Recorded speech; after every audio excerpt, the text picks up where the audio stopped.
கர்த்தருக்கு ஸ்தோத்திரம். இந்த நாள் தேன்தொழி நிகழ்ச்சியிலே உங்களை நான் மீண்டும் சந்திப்பதில் அதிக மகிழ்ச்சி அடைகிறேன். இந்த நாளில் கூட இந்த தேன்தொழியை பார்க்கிற உங்கள் அனைவரையும் ஆண்டவராய் இயேசு கிறிஸ்துவின் நாமத்தில் வாழ்த்துகிறேன். தொடர்ந்து இதை நீங்கள் பார்க்க உங்களுக்கு நான் ஆலோசனை சொல்கிறேன். கர்த்தர் இதை ஆசீர்வதித்து தருவாராக.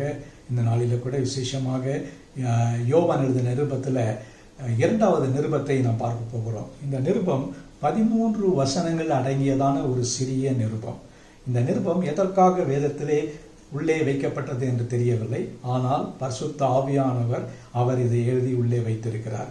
ஆகவே இந்த நாளிலே இந்த 2வது நிருபத்தில் என்ன ஒரு காரியம் சொல்லப்பட்டிருக்கிறது என்று சொன்னால், இதுலேயும் இந்த அதிகாரத்திலும் ஒரு அதிகாரத்திலையும் பார்க்கின்ற வேளையில் ஒரே ஒரு காரியம், அன்பை குறித்து தான் சொல்லுகிறார். இந்த நிருபத்தை எழுதுகிற வேளையில் அப்போஸ்தலனாகிய யோவான் ஒரு சபையினுடைய ஒரு போதகராக அவர் இருக்கலாம். அவர் இருந்து கொண்டு தன்னுடைய சபையில் இருக்கிறதான ஒரு பெண்மணிக்கு அவருடைய பிள்ளைகளுக்கும் எழுதுகிறார். தமிழிலே அம்மாளு என்று போட்டப்பட்டிருக்கிறது. என்ன மொழியாக்கம் என்று தெரியவில்லை. ஆனால் ஆங்கில கிங் ஜேம்ஸ் வெர்ஷனை பார்க்கின்ற வேளையில் எலெக்ட் லேடி எல்டர், அந்த சபையில் உள்ளதான ஒரு மூப்பன் என்று நாம் பார்க்கிறோம். அவர்களுக்கு நல்ல பெண்களுக்கு நல்ல ஒரு அந்தஸ்து கொடுத்து அந்த சபையில் வைத்திருக்கிறாங்க.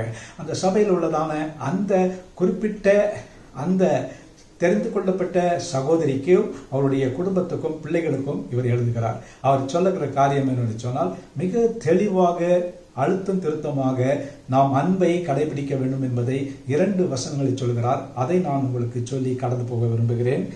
5வது வருஷத்தில், இப்பொழுதும் அம்மாளே எலெக்ட் லேடி ஆகிய நீங்கள் நாம் ஒருவர் அன்பு கூற வேண்டும் என்று உமக்கு புதிய கற்பனையை நான் எழுதாமல் ஆதி முதல் நமக்கு உண்டாயிருக்கிற கற்பனையாக எழுதி உம்மை வேண்டிக் கொள்கிறேன். அவர் ரொம்ப ரிக்வஸ்ட் பண்றாரு, கட்டளை கொடுக்கல, அவர் வேண்டி கேட்டுக் கொள்கிறேன். ஐ பிசீச் என்று சொல்லத்தக்கதான வார்த்தையை உபயோகப்படுத்துகிறார். அதோடு கூட 6வது வருஷத்துல, நாம் அவருடைய கற்பனைகளின்படி நடப்பதே அன்பு.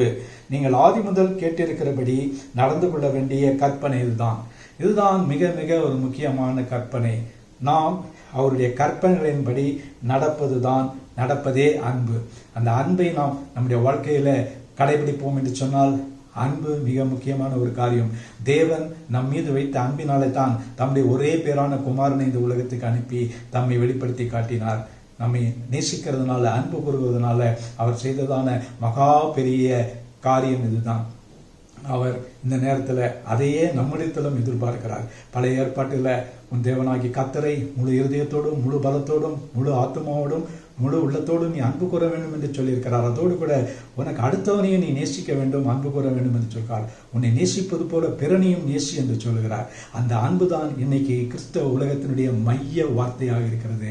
இன்னைக்கு அதை நாம் சரியாக கடைபிடிக்கிறோமா என்று நாம் தான் நிதானித்து பார்க்க வேண்டும்.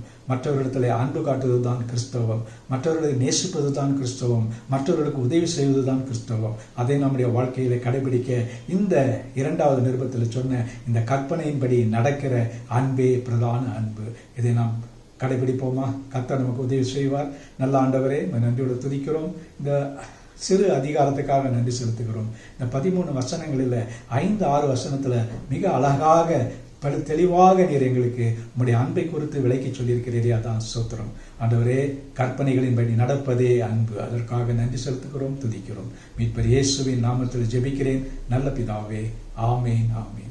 கர்த்தர் உங்களை ஆசீர்வதிப்பாராக. இந்த நாள் உங்களுக்கு ஒரு ஆசீர்வாதமான அன்பு நிறைந்த ஒரு நாளாக அமையட்டும்.